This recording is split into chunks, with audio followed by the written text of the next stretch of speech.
بسم اللہ الرحمن الرحیم صلی اللہ علیہ وسلم۔ میں ہوں حکیم انیس ادریسی۔ السلام علیکم ورحمۃ اللہ وبرکاتہ۔ محترم ناظرین، آج ہم ایک ایسے مرض پر بات کریں گے جو انسان کو لمحوں میں بے بس کر دیتا ہے، یعنی کہ فالج۔ طب یونانی کی روشنی میں فالج کیا ہے، یہ کیوں ہوتا ہے، اور کیا واقعی اس کا علاج ممکن ہے؟ آج کی اس ویڈیو میں ہم ان تمام سوالات کے جوابات تلاش کریں گے، اور میں آپ کو ایک آزمودہ نسخہ بھی بتاؤں گا۔ سب سے پہلے ہم جانیں گے کہ فالج کیا ہے۔ فالج دراصل اعصاب کی وہ حالت ہے جس میں جسم کا کوئی حصہ یا پورا جسم حرکت کرنے کی طاقت کھو دیتا ہے۔ طب قدیم کے مطابق یہ تب ہوتا ہے جب دماغ سے آنے والی روح نفسانی یعنی کہ نروس انرجی میں رکاوٹ آ جائے یا اعصاب میں رطوبت فاسدہ بڑھ جائے۔ اب ہم ویڈیو کے اس حصہ میں فالج کے اسباب کے بارے میں بات کریں گے۔ اس کے اسباب میں بلڈ پریشر کی زیادتی، شریانوں کا پھٹنا، خون کا جمنا، اعصابی کمزوری، دماغی خلیوں کو خون کی فراہمی میں کمی۔ اس کی علامات یہ ہیں کہ اچانک چہرے کا ٹیڑھا ہو جانا، گفتگو میں لڑکھڑاہٹ، جسم کے ایک حصے کا سن ہو جانا یا انتہائی کمزوری محسوس کرنا۔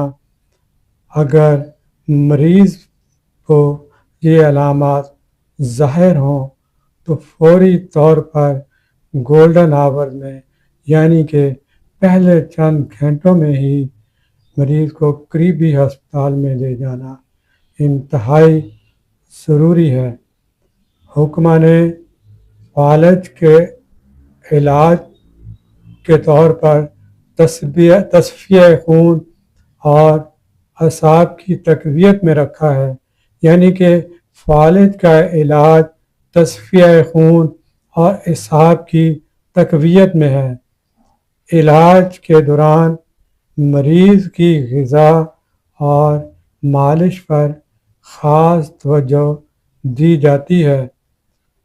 برائے آگاہی ایک خاص نسخہ میں یہاں بتانا چاہوں گا۔ روغن کلونجی اور روغن زیتون برابر وزن میں ملا کر متاثرہ حصے پر ہلکے ہاتھ سے مالش کریں۔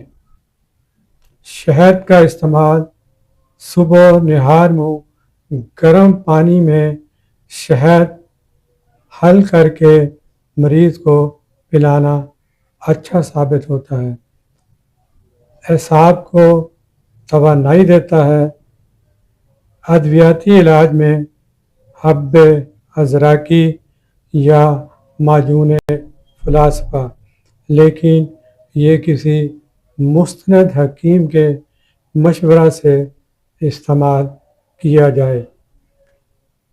فالج کے مریض کے لیے پرہیز بہت ضروری ہے۔ یاد رکھیں، پرہیز علاج سے بہتر ہے۔ زیادہ ٹھنڈی اور بادی چیزوں سے پرہیز کی جائے۔ چاول، آلو، گوبھی سے مکمل پرہیز کروائی جائے۔ مریض کو ہمیشہ تازہ غذا دیں، جیسے دیسی مرغی کی یخنی یا بکرے کا شوربہ، یعنی کہ یہ گرم چیزیں مریض کو تقویت دیتی ہیں۔ مریض کو ذہنی تناؤ سے دور رکھیں اور مریض کی فزیو تھراپی جاری رکھیں۔ ناظرین، فالج کوئی لا علاج مرض نہیں ہے، بس ضرورت اس امر کی ہے کہ صحیح وقت پر صحیح علاج شروع کیا جائے۔ اگر آپ کو یہ ویڈیو پسند آئی ہو تو اسے صدقہ جاریہ سمجھ کر شیئر کریں، چینل کو سبسکرائب کریں، ساتھ لگے بیل آئیکن کو بھی دبا دیں۔ اللہ تعالی ہم سب کو اپنے حفظ و امان میں رکھے۔ آپ کا خیر خواہ حکیم انیس ادریسی۔ السلام علیکم ورحمۃ اللہ وبرکاتہ۔